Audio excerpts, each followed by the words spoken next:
வணக்கம் and welcome to restore Tamil. இந்த ஒரு 125cc செக்மெண்ட்டுன்னு பார்த்தோம்னா வச்சுங்களேன், நிறைய பேர் விரும்பி எடுப்பாங்க. அதுக்கு என்ன ரீசன் பார்த்தோம்னா, இந்த ஒரு 125cc செக்மெண்ட்டில் உங்களுக்கு நல்ல ஒரு ஃபியூல் எஃபிஷியன்சியும் கிடைக்கும். ஃபேமிலி பர்பஸுக்கும் அந்த ஒரு வெஹிக்கிளை யூஸ் பண்ணலாம். சம்டைம்ஸ் ஒரு சில லாங் ட்ரைவ் போகணும்னு நினைக்கிறீங்கப்ப அதுக்கேற்ற ஒரு பர்ஃபார்மன்ஸும் அந்த ஒரு இன்ஜினில் இருக்குது. அப்படி இப்படின்னு ஓவரலாக நல்ல ஒரு ஆல்ரவுண்டர் செக்மெண்ட்னே சொல்லலாம் நம்மளுடைய இந்தியன் மார்க்கெட்டுக்கு இந்த ஒரு 125cc செக்மெண்ட். அதனால் இந்த ஒரு செக்மெண்ட் நம்ம மார்க்கெட்டில் நல்ல சேல்ஸ் போயிட்டுருக்கு. அதுலேயும் குறிப்பாக இந்த செக்மெண்ட்டில் அதிகமாக சேல்ஸ் போகக்கூடிய ஒரு வெஹிக்கிள் என்னென்னு பார்த்தோம்னா வச்சுங்களேன், ஒன்று நம்ம டிவிஎஸோட ரைடர் 125 நல்ல ஸ்போர்ட்டியர் ஸ்டைலிங், சூப்பரான பர்ஃபார்மன்ஸு, டீசெண்டான ப்ரைஸிங்கில் இருக்கக்கூடிய ஒரு வெஹிக்கிள்.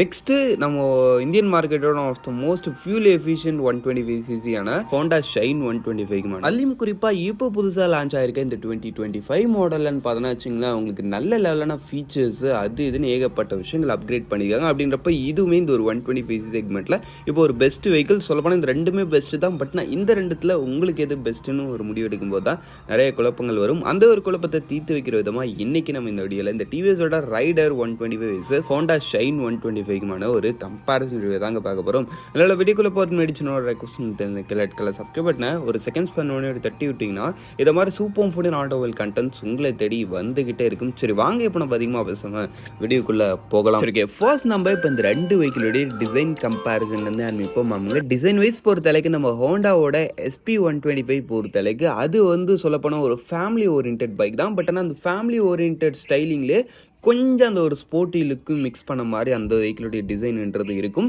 நெக்ஸ்ட் நம்ம டிவிஎஸோட ரைடர் 125 பொறுத்தளவுக்கு அது வந்து கொஞ்சம் நல்ல ஒரு பியூரான ஒரு ஸ்போர்ட்டி ஸ்டைலிங்னே சொல்லலாம். ஸ்போர்ட்டி ஸ்டைல்லாம் ரொம்ப ஓவர் அக்ரெசிவாக எதிர்பார்க்க முடியாது. கொஞ்சம் அந்த ஒரு 125cc செக்மெண்ட்டில் ஒரு நல்ல ஸ்போர்ட்டி கம்யூட்டர் இருந்தால் எந்த அளவுக்கு இருக்குமோ அதை மாதிரி ஒரு நல்ல சூப்பர் ஸ்போர்ட்டியரான ஸ்டைலிங் கொடுத்துருக்காங்க. ஓலா டிசைன் விஷயத்தில் நீங்கள் தான் சொல்லணும் இந்த ரெண்டு வெஹிக்கிளில் எது உங்களுக்கு பிடிச்சிருக்குன்றத. அதுக்கடுத்து இந்த சீட்டிங் மாதிரி விஷயங்கள் பற்றி சொல்லணும்னா நம்ம ஹோண்டாவோட SP125 உங்களுக்கு சிங்கிள் பீஸ் சீட்டப் மட்டும்தான், நல்ல ஒரு லென்த்தர், நல்ல ஒரு ஸ்பேசியஸான சீட்டு. அதுக்கடுத்து நம்ம டிவிஎஸோட ரைடர் 125 பார்த்தா வச்சுங்க இந்த இடத்துல உங்களுக்கு அட்வான்டேஜ் இருக்குது. ஏன்னா இந்த இடத்துல உங்களுக்கு ரெண்டு சீட்டிங் டைப் ஆப்ஷன் இருக்குது. ஒன்று வந்து நீங்கள் பேஸ் மாடல் போகிறீங்கப்ப நார்மலான சிங்கிள் சீட் செட்டப் நம்ம ஷைன் 125 நம்ம SP125 இருக்கிற மாதிரி ஃபேமிலி பர்பஸுக்கும் அந்த ஒரு லோக்கல் யூஸுக்கும் ஒரு ஓகேவான ஒரு ரேஞ்சில் இருக்கும். நீங்கள் டாப் மாடல் அதுக்கடுத்த மாடல் வரீங்கப்ப இந்த இடத்துல உங்களுக்கு ஸ்பிளிட் சீட் ஆப்ஷனும் இருக்குதுன்றப்ப அது லுக் வைஸ் நல்ல ஒரு ஸ்போர்ட்டியரான ஒரு அப்பியரன்ஸ் தரும். அப்படின்னப்ப டிசைன் விஷயத்தில் கொஞ்சம் அந்த ஒரு ஸ்போர்ட்டினஸ்லாம் விரும்புகிறீங்கன்றப்ப நம்ம ஹோண்டா SP125 நம்ம டிவிஎஸோட ரைடர் 125 ஒரு பெஸ்ட்டான ரேஞ்சில் இருக்குன்னே சொல்லலாம். சரி ஓகே, நெக்ஸ்ட் நம்ம இப்போ இந்த ரெண்டு வெஹிக்கிளோடைய அந்த ஒரு ஃபீச்சர் கம்பேரிசனுக்குள்ளே போகலாம். நம்ம ஃபீச்சர் வைஸ் பொறுத்தளவுக்கு ஃபர்ஸ்ட் நம்ம லைட்டிங்லேருந்து ஆரம்பிப்போம். லைட்டிங் வைஸ் பொறுத்தளவுக்கு ரெண்டுத்துலையுமே மெயின் ஹெட்லைட் உங்களுக்கு LED தான் கொடுக்குறாங்க. அதுலேயும் குறிப்பாக நம்ம ஹோண்டாவோட SP125 இப்போ புதுசாக அப்டேட் பண்ண அந்த ஒரு LED DRL ப்ளஸ் லைட்டுன்றது நல்லாவே இருக்குது, சும்மா சொல்லக்கூடாது. அதுக்கு நம்ம டிவிஎஸ் ரைடரில் இருக்க லைட்டு மொக்கன்னு சொல்ல முடியாதுங்க, அதுவுமே ஒரு சூப்பரான லைட்டு தான். அப்படின்றப்ப லைட்டிங் விஷயத்தில் ரெண்டு பேரும் நல்ல ஒரு ரேஞ்சிலே இருக்காங்க. அதுக்கு அடுத்து இன்ஸ்ட்ருமெண்ட் கிளஸ்டர் பொறுத்தளவுக்குன்னு பார்த்தோன்னா வச்சுக்கோங்க, அந்த இடத்துல நம்மளுக்கு டிவிஎஸில் பேசிக் மாடலே ஒரு ஃபுல்லி டிஜிட்டல் இன்ஸ்ட்ருமெண்ட் கிளஸ்டர், அதில் ஒரு எனாஃபான ஃபீச்சர்ஸ் இருக்கும், கனெக்டிவிட்டி இருக்காது. நீங்கள் டாப் மாடல் வரீங்கப்ப அதில் வந்து கனெக்டிவிட்டியில் ஒரு TFT type instrument cluster load பண்ணியிருப்பாங்க. ஃபீச்சர் விஷயத்தில் அந்த ஒரு ரைடிங் மோடும் உங்களுக்கு எக்ஸ்ட்ராடினரியாக நம்ம டிவிஎஸ் ரைடர் கிட்ட இருக்குன்றப்ப ஃபீச்சரில் நல்ல ஒரு பேக்கேஜோட இருக்குது. நம்ம ஹோண்டாவோட SP125 பற்றி சொல்லணும்னா இந்த இடத்துல நீங்கள் பேசிக் மாடல் வரீங்கிறப்ப இது வரைக்கும் பார்த்துட்டு இருந்தால் அந்த ஒரு LCD டைப் இன்ஸ்ட்ருமெண்ட் கிளஸ்டர் நல்ல விசிபிலிட்டி இருக்கும், பட் கனெக்டிவிட்டி ஃபங்க்ஷன்ஸ் அதை மாதிரி விஷயங்கள் இருக்காது. இதே நீங்கள் டாப் மாடல் வரீங்கிறப்ப இதுலேயும் உங்களுக்கு TFT டைப் இன்ஸ்ட்ருமெண்ட் கிளஸ்டர் கொடுக்குறாங்க வித் ப்ளூடூத் கனெக்டிவிட்டி, GPS நேவிகேஷன்ன்ற மாதிரி ஃபீச்சர் விஷயத்தில் இவங்களும் இப்போது நல்ல ஒரு டாப் ரேஞ்சில் வந்துட்டாங்க. பட் என்னதான் இருந்தாலும் எனக்கு தெரிஞ்சு ஓவராலாக ஃபீச்சர் விஷயத்தில் ஒரு பெஸ்ட் ரேஞ்சில் யார் இருக்காங்க பார்த்தீங்கன்னா ஸ்டில்னும் இன்னும் டிவிஎஸ் ரைடர் தான் இருக்காங்க. என்னதான் நம்ம ஹோண்டா SP125 கிட்ட ஒரு fully digital instrument cluster with Bluetooth connectivity அது இதுன்னு கொடுத்தாலும் அவங்கக்கிட்ட வந்து இந்த ரைடிங் மோட்ஸ் அதை மாதிரி ஒரு சில விஷயங்கள்லாம் இல்லை. பட் நம்ம டிவிஎஸ் ரைடர் கிட்ட ரைடிங் மோடுன்ற மாதிரி ஒரு சில அட்வான்டேஜஸ்லாம் இருக்குது. அதான் உங்களுக்கு ஸ்பிளிட் சீட் கொடுத்து அது கீழே ஒரு ஸ்டோரேஜ் யூனிட் மாதிரி ஃபீச்சர்லாம் கொடுத்துருப்பாங்க. அப்படின்றப்போ ஃபீச்சர் விஷயத்தில் எனக்கு தெரிஞ்சு டிவிஎஸ் ரைடர் 125 ஒரு பெஸ்ட்டான ரேஞ்சிலே இருக்காங்கப்பா.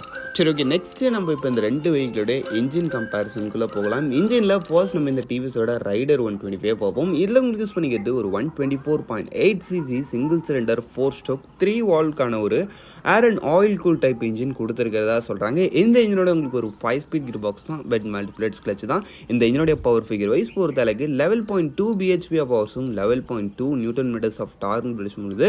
ரியலி செம ஸ்ட்ராங்கான ஒரு மிட் ரேஞ்ச் பவருங்க. இந்த வெஹிக்கிள் இருக்கிற ஒரு எனக்கு தெரிஞ்சு வேறு எந்த ஒரு 125லையும் இருக்காது. அந்த அளவுக்கு நல்ல ஒரு சூப்பரான ஒரு பர்ஃபார்மன்ஸ் கொடுத்துருக்காங்க. ஆமாங்க, டாப் ஸ்பீட் பொறுத்த அளவுக்கு 99 km/h வரைக்கும் ரீச் பண்ண முடியுன்ற மாதிரி சொல்கிறாங்க.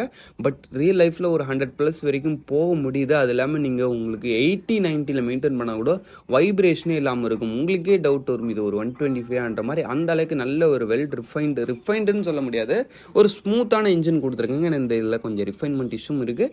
நீங்கள் கொஞ்சம் நல்லா மெயின்டைன் பண்ணிக்கணும், அப்போ தான் இன்ஜின் லைஃப் வரும். அதுக்கடுத்த விஷயம் உங்களுக்கு வெஹிக்கிளோட மைலேஜ் பொறுத்த அளவுக்குன்னு பார்த்தீங்கன்னு வச்சுங்களேன், உங்களுக்கு பர் லிட்டருக்கு இந்த வெஹிக்கிள் வந்து 56.7 kmph வரைக்கும் தரத்துக்கான பாசிபிலிட்டிஸ் இருக்குன்ற மாதிரி சொல்கிறாங்க. நீங்கள் எக்கனாமிக்கல் மோடில் போட்டு டீசென்ட்டான ரைடிங் ஸ்டைல் மெயின்டைன் பண்ணிங்கன்னா நிச்சயமாக 55 to 60 kmph கிட்ட வரைக்கும் ஒரு சில பேர் மைலேஜ் எதிர்பார்க்கலான்ற மாதிரி சொல்கிறாங்க. பட் அது நீங்கள் ஸ்மூத்தாக ஓடணும். பட் என்னை பொறுத்த அளவுக்கு இந்த 57ன்றதே ஒரு டீசென்ட்டான நல்ல மைலேஜ் தான், அதில் குறை கிடையாதுப்பா. சரி, ஓகே. நெக்ஸ்ட்டு நம்ம ஹோண்டாவோட SP125 பொறுத்த அளவுக்குன்னு பார்த்தோன்னா வச்சுங்களேன், இதில் உங்களுக்கு யூஸ் பண்ணிக்கிறது ஒரு 124cc சிங்கிள் சிலிண்டர் 4 ஸ்ட்ரோக் 2 வால்வ்க்கான ஒரு ஏர் கூல்டு இன்ஜின் யூஸ் பண்ணிக்காங்க. இந்த இன்ஜினோடையும் சேம் உங்களுக்கு ஒரு 5 ஸ்பீட் கியர் பாக்ஸ் தான், பெட் மல்டிப்ளேட்ஸ் கிளச் தான். இன்ஜினோடைய ஹார்ட்வேர் வைஸ் பொறுத்த அளவுக்கு ஆல்மோஸ்ட் சிமிலர். பட் இன்னும் ஒரு டிஃபரன்ஸ்னு பார்த்தோன்னா, நம்ம டிவிஎஸ் ரைடரில் பார்த்தோன்னா 3 வால்வ் இன்ஜின் செட்டப்பு.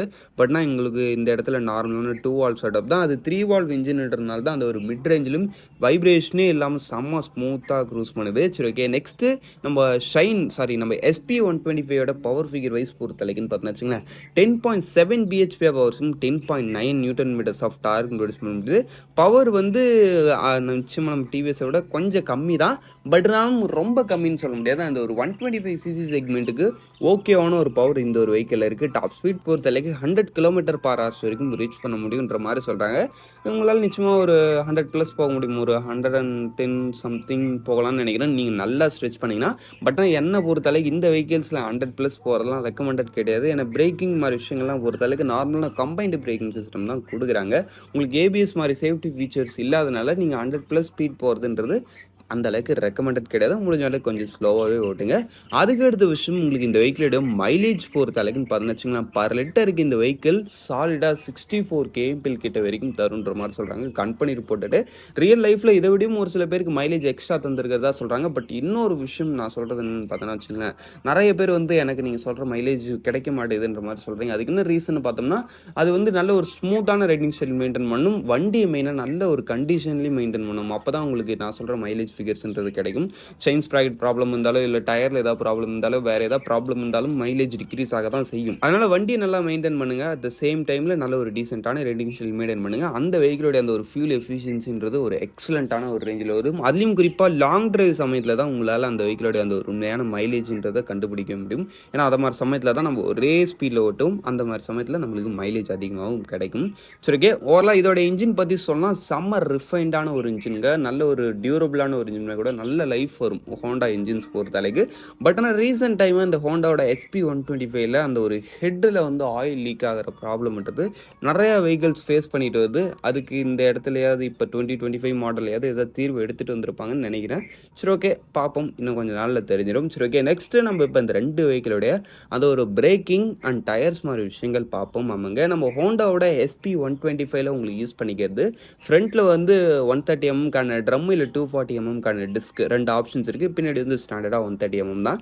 இந்த சிபிஎஸ்ன்ற கம்பைன்டு பிரேக்கிங் சிஸ்டம் தான் யூஸ் பண்ணிக்காங்கன்றப்ப பிரேக்கிங் ஒரு ஆவரேஜான லெவல், ரொம்ப சூப்பர்னு சொல்ல முடியாது. பைட்டு நல்லா இருக்குது, பட் ஏபிஎஸ் மாதிரி ஃபீச்சர்ஸ் கிடையாது. அதுக்கடுத்து டயர்ஸ் பொறுத்த அளவுக்கு ஃப்ரண்ட்டில் வந்து 80/100 செக்ஷன் டயர்ஸும், பின்னாடி வந்து 100/80 section tyres, front and back both உங்களுக்கு 18 inchesக்கான வீலுன்றப்ப டயர் ப்ரொஃபைல் பொறுத்த அளவுக்கும் ஒரு டீசென்ட்டான ரேஞ்சு தான். ரொம்ப சூப்பர்னு சொல்ல முடியாது, ரொம்ப கம்மின்னு சொல்ல முடியாது, ஒரு ஆவரேஜான லெவலில் இருக்குது டயர்ஸ் பொறுத்த அளவுக்கு. நெக்ஸ்ட் நம்ம டிவிஎஸோட ரைடர் பொறுத்த அளவுக்கு இந்த இடத்துல ஃப்ரண்ட்லன்னு பார்த்தோன்னா 130 mm ட்ரம் ஆப்ஷனும் இருக்குது, 240 mm டிஸ்க் ஆப்ஷனும் இருக்குது.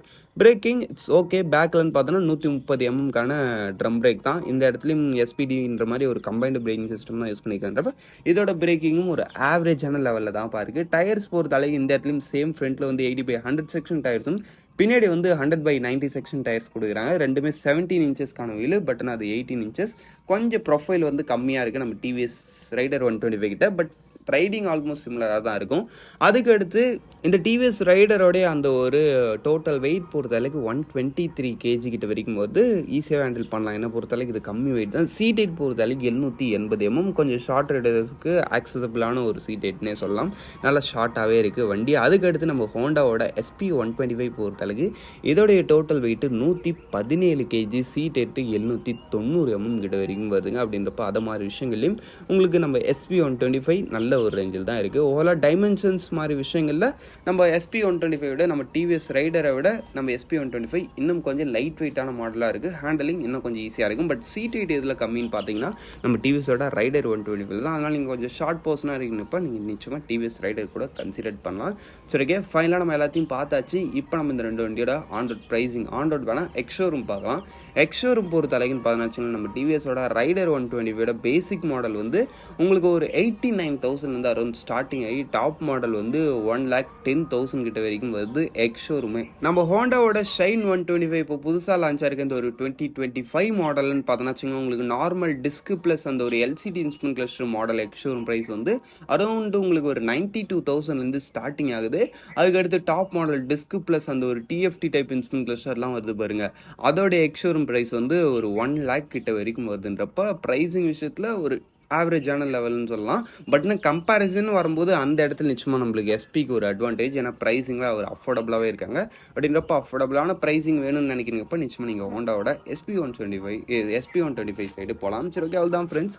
இந்த கம்பேரிசன் ரிவ்யூ நம்ம இங்கே முடிச்சுவோம். இந்த கம்பேரிசனில் உங்களுக்கு எது பெஸ்ட்டாக ஃபீல் ஆகுதுன்றத கமெண்ட் செக்ஷன் பண்ணுவீங்க.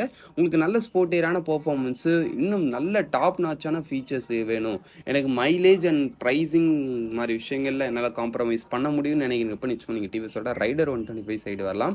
பட் எனக்கு மைலேஜ் ரொம்ப இம்பார்ட்டன்ட்பா. அட் த சேம் டைமில் எனக்கு ஃபீச்சர்ஸும் கொஞ்சம் நல்லா இருக்கணும். ஃபேமிலி பர்பஸுக்கு என்னுடைய பர்பஸுக்கும் ஏற்ற மாதிரி ஒரு நல்ல வெர்சைலான டிசைன் டோனாக இருக்கும்னு நினைக்கிறீங்க இப்போ நீங்கள் ஹோண்டாவோட SP 125 சைடு வரலாம். சரி, ஓகே, அவ்வளோதான் ஃப்ரெண்ட்ஸ். தேங்க் ஃபார் வாட்சிங். Bye, see you later.